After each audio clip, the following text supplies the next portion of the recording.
Hey everybody, Guy Arnold, your favorite realtor and wannabe barbecue pit master. Hey, I'm in my kitchen this morning.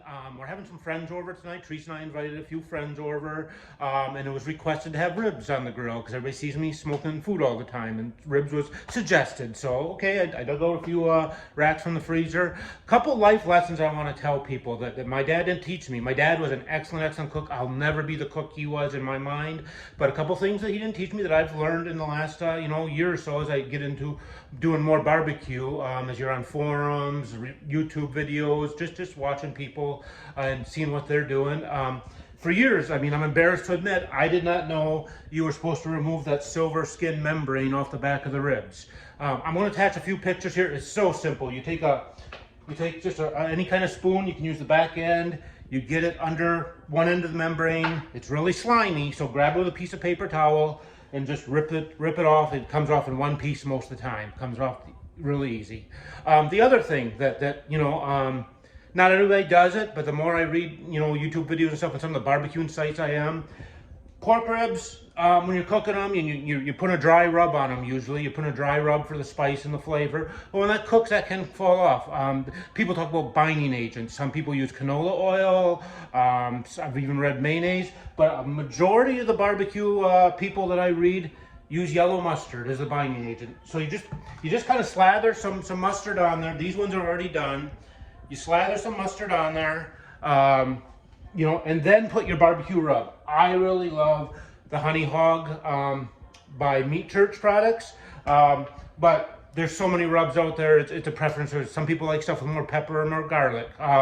But use some mustard as your binding agent. Then put your rub on, and it's going to stick to the meat a lot more when you start cooking because sometimes you get the heat and stuff, and the spice will fall off. The mustard will be your binding agent. There's my 2 tips for this morning. I'm going to kind of walk you through this the rest of the day, but I hope this helps somebody cook better and enjoy your food more, and I'll talk to you later.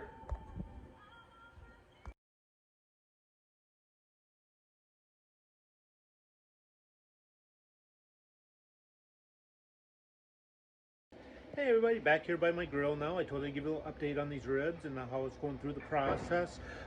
Good ribs, just like brisket, low and slow is the secret. You want a low temperature. I set my Traeger here at 225, planning 5.5 to 6 hours till these are done. As you can see, they're coming along. I put a water pan in here for a little extra moisture. One of the things you definitely want to do with ribs when you're cooking ribs, because they're thin, they're narrow, they will dry out if you don't give some moisture now and then. So I got a squirt bottle here with some apple juice. Just give them a little spritz. Do that about once an hour, and keep them nice and moist. Give them a little extra flavor here while you're cooking. Like I said, I'll check in with you later here, but 5.5 to 6 hours what I plan on for these ribs. Low and slow, 225. There are other methods where you cook them for a couple hours and wrap them in foil to keep more moisture in them, then cook them for another hour without sauce. But I don't like the foil method after I've tried both ways. I just like to let the ribs go, but keep it low, keep them squirted with some apple juice now and then, and they're going to turn out yummy, I hope. Okay, everybody, we're in the last segment of today's how to make barbecue ribs.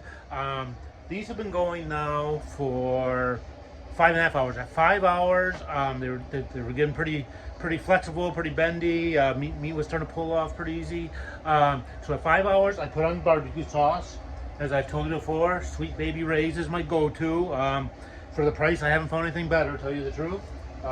And Sweet Baby Ray's has all kinds of different flavors, whether you want honey or molasses. They're all different kinds of flavors, but I usually go with the original. The original is usually a good one to me.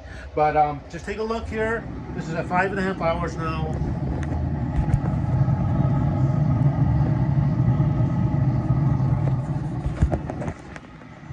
I think they're looking pretty darn good. I think they're looking pretty yummy. I'm going to give them about another 15-20 minutes just to let the sauce cake on a little bit more.